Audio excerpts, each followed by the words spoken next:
Assalamualaikum warahmatullahi wabarakatuh. A'udzubillahi samil alim minasyaitonir rajim min hamzihi wa nafthihi wa nafathih. Bismillahirrahmanirrahim. Alhamdulillahi rabbil alamin wassalatu wassalamu ala asyrafil anbiya'i wal mursalin wa ala alihi wa ashabihi ajma'in. Rabbi shrah li sadri wa yassir li amri wa hlul 'uqdatam min lisani yafqahu qawli. Allahumma aftah alaina futuhal arifin, Allahumma allimna ilmal aqdamin, wa fahimna fahmas saqibin, warzuqna rizqat talibin, Allahumma zidna ilma wal hikna bis salihin, birahmatika ya arhamar rahimin, amma ba'd. Wanil muslimin muslimin rahmati Allah, alhamdulillah, summa alhamdulillah, syukur pada Allah subhanahu wa ta'ala yang masih lagi memberikan kita kesempatan dalam kesempitan sebelum datang waktu kesemputannya nyawa kita. Mudah-mudahan kita diberikan taufik untuk memanfaatkan setiap nafas yang kita dikurniakan ini dengan sebaik-baiknya insyaAllah. Dan alhamdulillah syukur kepada Allah subhanahu wa ta'ala dapat kita ni solat maghrib berjemaah pun nikmat juga dan juga ujian untuk kita. Dan alhamdulillah syukur kepada Allah dapat kita sambung konsentrasi dengan tuan-tuan semua kita Minhajul Abidin, jalan ahli ibadah yang di dalam akhbah yang ketujuh, hamdu wa syukur, pujian dan syukur.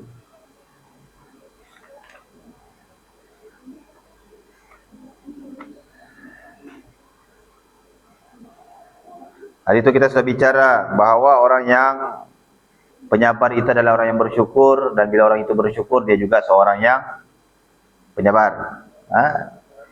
Dan si penyabar itu tidak sunyi daripada nikmat, sebagaimana telah kami sebutkan dahulu bahawa kesusahan-kesusahan itu pada hakikatnya adalah merupakan nikmat-nikmat menurut makna yang terdahulu keterangannya. Susah, mana pula susah ni nikmat Ustaz? Kan? Mana pula susah ni nikmat Ustaz? Bila kita susah diuji dengan kesusahan di kalangan kita sendiri, baru ingat Tuhan, itu namanya nikmat. Kalau ya senang saja, syuk saja, lupa pada Tuhan. Tuh, anda faham maksudnya di sana macam mana. Jadi bila diuji, bersabarlah kita dan bersangka baiklah kita kepada Allah Subhanahu wa taala. Sebab Allah lah segala-galanya. Siapa lagi kita mau minta kalau bukan kepada Allah Subhanahu wa taala. Hari ini banyak orang menerima ujian. Termasuk diri saya sendiri pun diuji Allah Subhanahu wa taala. Jadi yang paling penting adalah sifat sabar. Bagaimana mau timbulkan rasa sifat sabar? Antara cara-caranya, langkah-langkahnya, kita motivate diri kita dengan menjadikan Rasulullah sallallahu alaihi wasallam sebagai role model, contoh yang paling baik dalam menghadapi ujian. Selain itu kita boleh tengok bagaimana ia direalisasikan oleh para sahabat, direalisasikan oleh para tabi'in, tabi'in, para ulama salafus saleh, pada orang-orang alim di sekeliling kita, di sekitar kita. Bagaimana mereka mencontohi dan mengikuti apa yang telah ditunjukkan oleh Nabi kita sallallahu alaihi wasallam. Sebab dalam kitab forum hari itu sudah dibicarakan bahawa hadis-hadis Nabi, sirah-sirah Nabi, Quran apa segala ini bukan sekadar untuk kita baca, bukan sekadar untuk kita dengar, tetapi untuk kita ni praktik. Bukan sekadar dengar hadis Nabi, Nabi berkata begini, Nabi buat begini, kita sekadar dengar, sekadar baca. Tapi kita tidak transfer masuk dalam practicality, praktikal, mengamalkannya dalam kehidupan kita. Jadi rugilah kita. Sudah tahu tapi kita tidak buat. Sayang. Tuh. Maka justru itu bersabar itu hakikat sebenarnya ialah bersyukur. Apabila si yang penyabar telah bersabar menghadapi kesusahan. Maksudnya dia berterima kasih kepada Allah Subhanahu wa taala bila diuji dengan sedikit kesusahan, kerana dengan kesusahan itulah menjadi asbab dia ingat kepada Allah Subhanahu wa taala. Dia diuji dengan sakit, kerana sakit itulah yang menyebabkan dia cari kaedah-kaedah perubatan sebagai ikhtiar. Sebab disuruh kita berikhtiar, tadawau, berubatlah kamu. Bukan berikhtiar tanpa menyerahkan bulat-bulat kepada qadarullah. Dia berikhtiar. Itu dia. Tawakal pun begitu juga. Tawakal je lah, kalau baik-baik, dah baik apa boleh buat. Itu bukan tawakal, itu namanya tawakul. Tawakul. Memang ada istilahnya tawakul. Tawakal lawannya tawakul. Dia punya, kalau orang bertawakul ni apa dia punya dia punya kesimpulannya, tukul saja kepalanya. Mau ditukul kepalanya tu. Tawakal saja Pak Ustaz. Dah juga kena curi betul. Pun sudahnya Allah kena curilah betul. Kalau denda betul. Biarkannya kunci keritanya. Dalam kereta. Dalam tu ada duit 50,000. Kan? Tawakal saja Ustaz. Allah ada. Itu bukan tawakal, itu namanya tawakul. Tawakul ini tanpa usaha. Tawakal ini berserah dengan usaha. Tawakul berserah tanpa usaha dan ditukulkanlah kepalanya.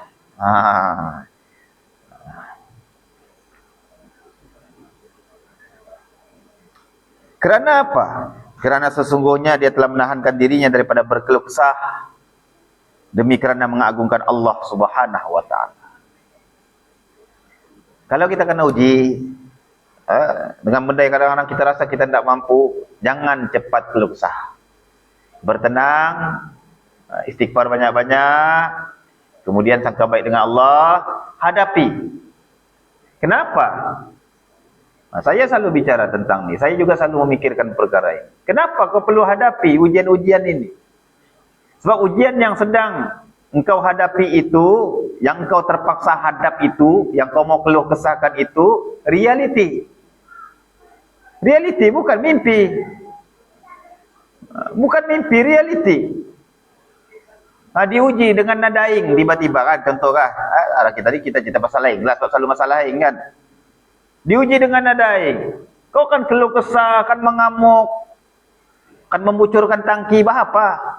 Ini mengamuk sampai bucurkannya tangki. Namanya paling sendiri. Sudah kau dah belai, kau bucurkan lagi tangkimu. Kerana marah. Jadi, hadapi. Memang nadaing, mau kata apa? Jadi ikhtiar. Apa ikhtiarnya? Pergilah surau ke masjid ke, yang tangki-tangkinya besar. Ambil air di sana, manfaatkan. Masjid surau pun tidak akan lokek, tuan-tuan. Tuan-tuan nadaing, pergi surau Belukut. Kami punya tangki besar. Manfaatkan, sebab kami sudah niat. Ahli qaryah sudah niatkan. Ahli masjid sudah niatkan. Air yang dimanfaatkan orang ramai itu bila kita niatkan sedekah. Walaupun bukan kita penyaing. Tapi kita menjaga amanah surau itu. Kita niatkan sedekah untuk manfaat masyarakat. InsyaAllah ia akan menjadi ganjaran pahala. Yang sangat besar di sisi Allah Subhanahu wa ta'ala. Kerana niat kita mau memudahkan masyarakat. Niat. Jadi hati senang bila kita dapat memberikan ketenangan kepada orang, kita akan rasa senang, seronok. Yang kita ni pula yang menghadapi ujian ni tenang. Dah apalah bah, setahun saja bandar mandi. Kan ada orang tu dah pernah mandi. Contoh. Jangan minta-mintalah, kan? Tempat lain ada yang berbulan-bulan dah belai. Ada yang seumur hidupnya tidak pernah merasa air pipe, terpaksa bergantung kepada air hujan. Ada? Saya cakap, berani cakap, pasal saya sudah pernah pergi tempat-tempat begini. Sebab itulah tuan-tuan, untuk menginsafi diri, banyakkanlah berjaur, berjalan. Banyak berjalan. Tapi berjalan tu untuk atas niat mengagungkan Allah. Berjalan kerana untuk mengisafkan diri. Berjalan kerana untuk muhasabah diri kita yang selalunya jarang untuk bersyukur kepada Allah Subhanahu wa ta'ala. Diuji sikit sudah.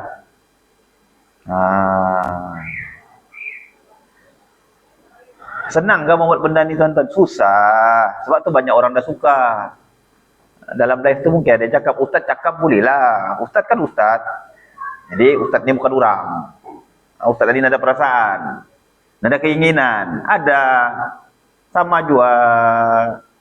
Ni mengajak sama-sama untuk berusaha, untuk bersabar. Kerana bersabar itu bukan mudah.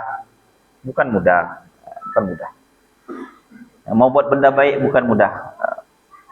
Ada kan ayat minggu lepas kita kongsi, wa qalilum min ibadiyasy syakur, dan amat sedikitlah daripada kalangan hamba-hambaku yang bersyukur. Kata Allah ni, bukan kata ustaz ni. Allah yang menyampaikan kepada kita melalui lidah Rasulullah sallallahu alaihi wasallam. Tak ramai yang bersyukur.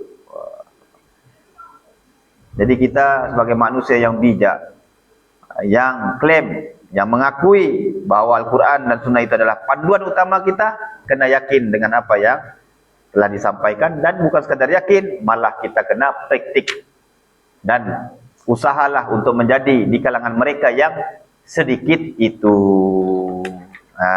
Tuh. Ini belum lagi kena uji sama air. Ini baru kena uji dengan Allah alam fitnah ke betul tentang FAM kan, pasal bola 7 pemain warisan. Belum apa-apa, netizen patutnya kena ada juga sifat untuk mempertahankan negara. Kena ada sifat. Rasa tak yakin, rasa ragu-ragu, macam nampak salah juga kita ni. Jangan berbicara, diam. Diam. Kerana kita tidak tahu ujung pangkal ceritanya, keputusan pun belum ada. Jadi janganlah kita banyak bunyi, tapi tengok orang kita. Keluar saja, bunyinya Jadi negara luar suka. Negara luar yang tak suka dengan negara kita ni suka. Bila mana kita sendiri tak suka dengan negara kita. Hati-hati tuan-tuan. Musuh tidak akan pernah duduk diam. Jadi cara yang paling bagus adalah kita yang diam. Biar pihak yang berkenaan buat kerjanya.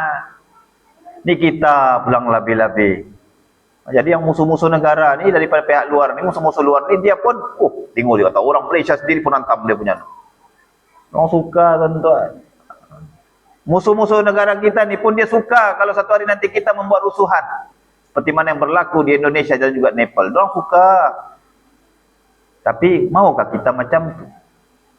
Bahapa? Apa untungnya? Nada untung. Apa lagi yang kita ni susah di sini ni berbanding dengan nikmat Allah kurniakan kepada kita? Bebas apa lagi yang kita mau? Bebas apa lagi yang kita mau? Kalau kita pergi surau, saya bercakap ni pun bebas. Dan disekat-sekat pun. Kita masuk solat sini pun bebas. Siap boleh kasih cantik surau lagi. Apa kamu buat? Minta infak daripada orang pun bebas. Tak kena halang pun. Nampak? Jadi letaklah rasa syukur dalam jiwa-jiwa kita. Jangan asyik mau yang lebih, rasa tak pandai cukup. Jangan ada sifat yang begitu. Rugi kita. Sebab nafsu ni memang dia tak pandai cukup. Tak pandai cukup. Kena bagi gaji 1,000 memang dah cukup lah zaman sekarang kan. Dia mau 2,000. Kena bagi 2,000 dia mau 3,000. Kena bagi 3,000 dia mau 4,000. Kena bagi 4,000 dia mau 10,000. Kena bagi 10,000 dia mau 20,000. Kena bagi gaji 20,000 dia mau 30,000. Tak pandai cukup. Ustaz saja punya gaji pun 500 juta. Mana pandai cukup? 500 juta. Atau jangan dipercaya, gurauan semata-mata. 500 juta rupiah mungkin.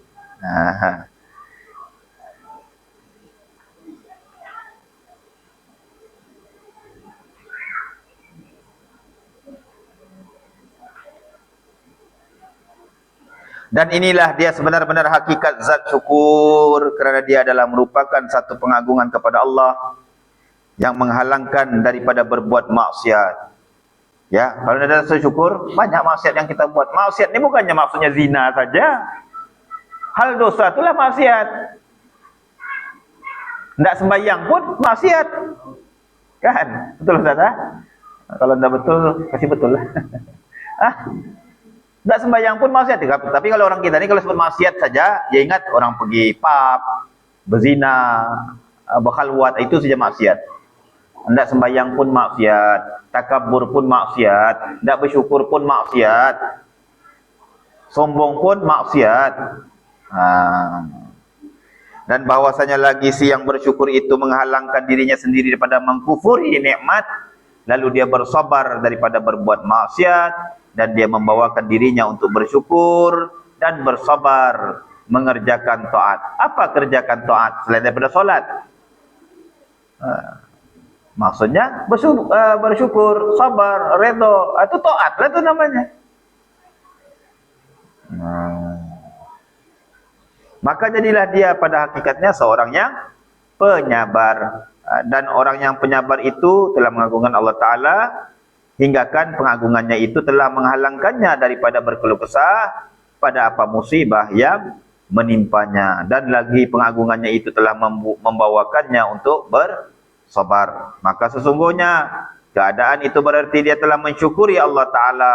Maka justru itu jadilah dia pada hakikatnya seorang yang bersyukur. Dan selain itu lagi kerana bahwasanya penahanan nafsu daripada perbuatan kufur, sedangkan si nafsu bermaksud melakukannya adalah suatu kesusahan yang mesti disabari oleh orang yang bersyukur. Ya, bukan senang.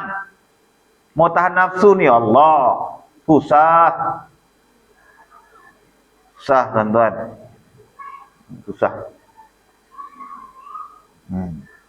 Dan seterusnya orang yang penyabar memperolehi taufik dan pemeliharaan Allah adalah merupakan satu nikmat yang disyukuri oleh orang yang penyabar. Macam kita pergi solat, datang ke masjid, senangkah? Susah mau melangkah ni. Susah.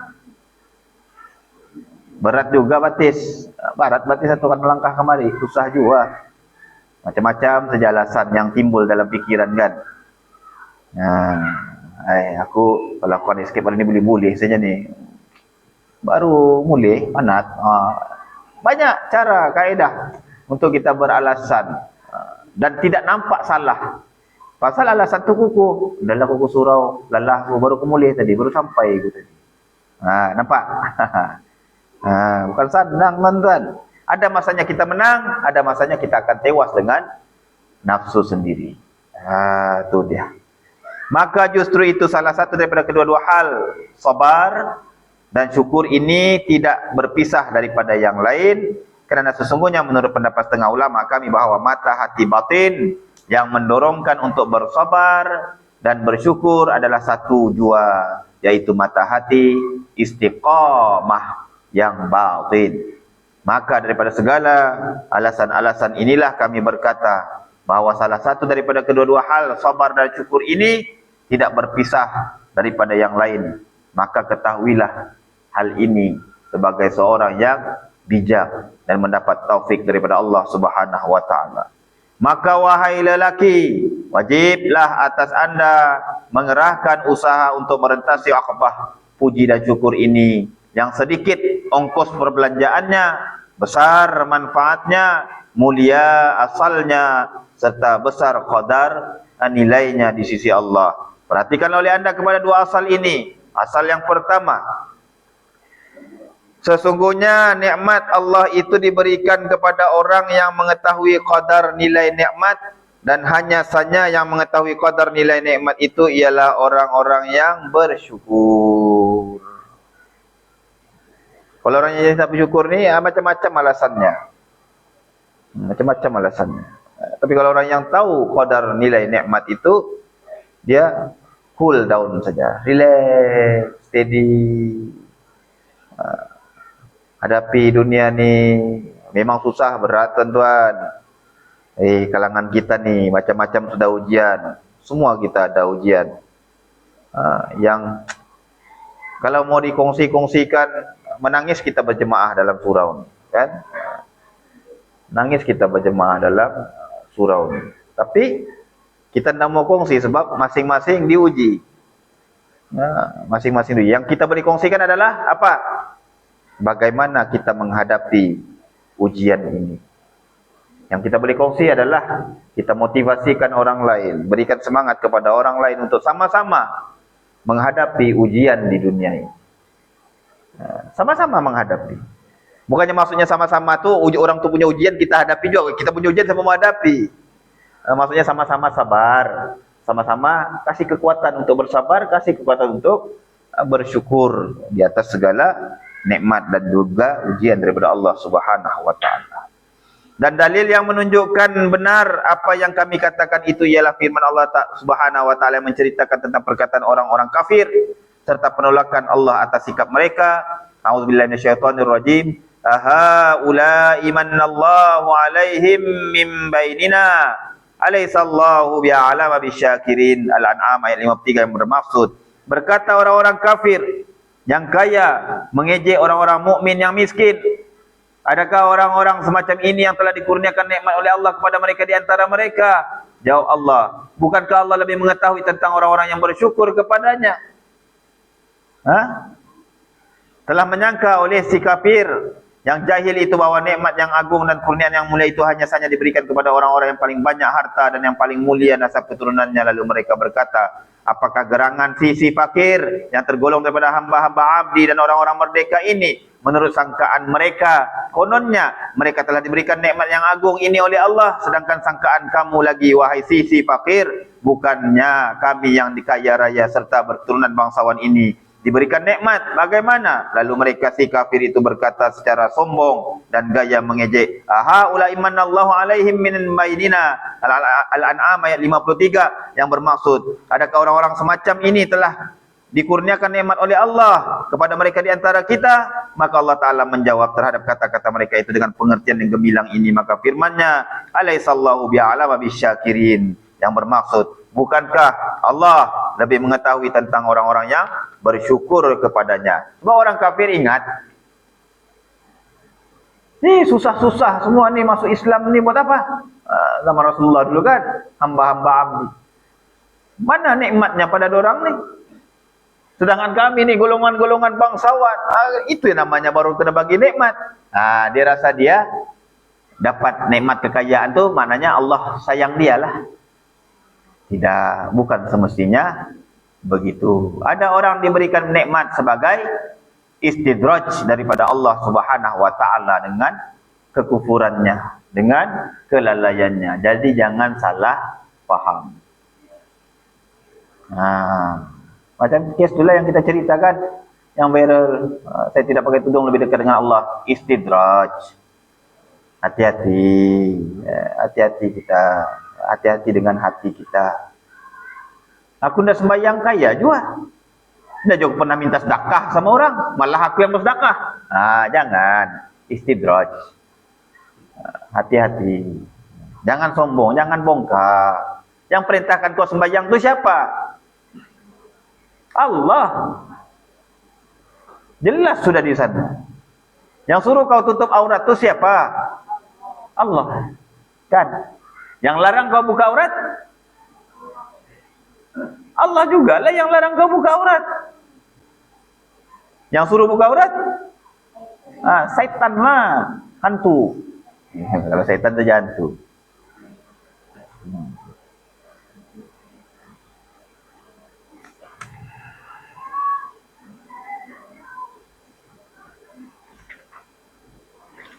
Takdir maksud kalamullah itu bahwa Tuhan yang Maha Pemurah hanya saja akan memberi nikmatnya kepada siapa yang mengetahui qadar nikmatnya, dan hanya saja yang mengetahui qadar nikmatnya ialah orang yang menghadapkan dirinya dan hatinya kepada nikmat itu, lalu dia memilih nikmat itu bukan yang lainnya, dan dia tidak menghiraukan terhadap apa yang ditanggungnya dari bebanan-bebanan ongkos harganya demi untuk menghasilkan nikmat tersebut.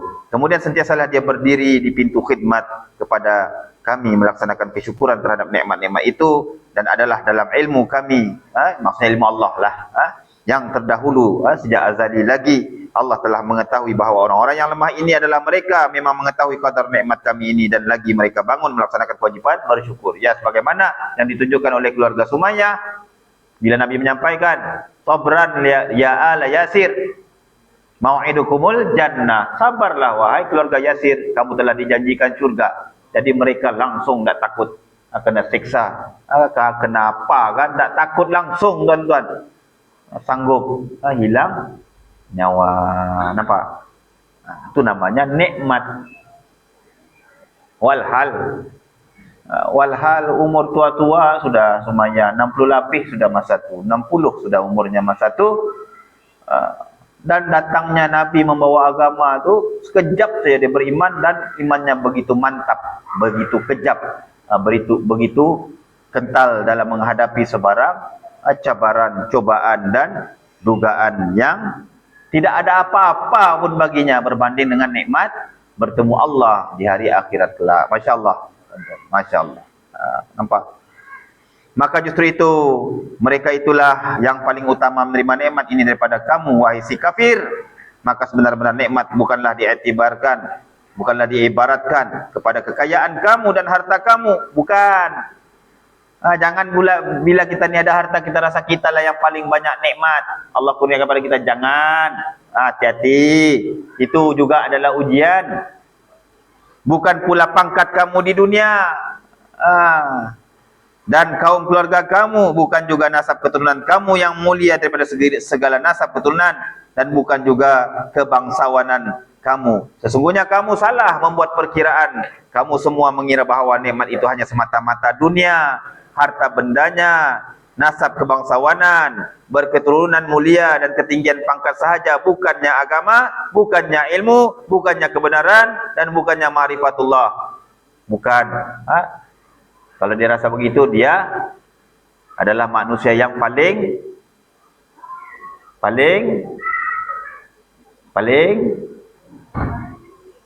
talur. Kalau kita rasa macam tu, kita talur. Kau ingat kau ada kaya, kau ada kedudukan, itu namanya nikmat. Kalau itu saja yang kau rasakan, talurlah kau namanya. Kau ada kedudukan, kau sombong. Inilah berkat aku belajar dulu rajin-rajin sampai sekian-sekian, sampai universiti apa semua. Tengok aku hari ini. Siapa dapat lawan di Labuan ni?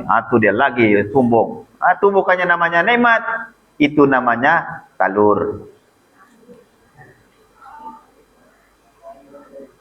Sebab itu sesungguhnya kamu hanya mengagung-agungkan itu sahaja dan kamu berbangga-bangga dengannya. Kamu tidak mengagungkan Allah Subhanahu wa ta'ala. Jadi saya rasa cukuplah sampai di situ. Saya minta izin untuk keluar awal kerana adalah sebabnya itu adalah rahsia. Debat dah. Jadi saya rasa sampai situ, yang baik daripada Allah Subhanahu wa taala, yang tidak baik itu kerana saya lemah sebagai hamba Allah Subhanahu wa taala. Mudah-mudahan sama-sama mendapat manfaat daripada perkongsian ini. Wabillahi taufiq wal hidayah. Assalamualaikum warahmatullahi wabarakatuh.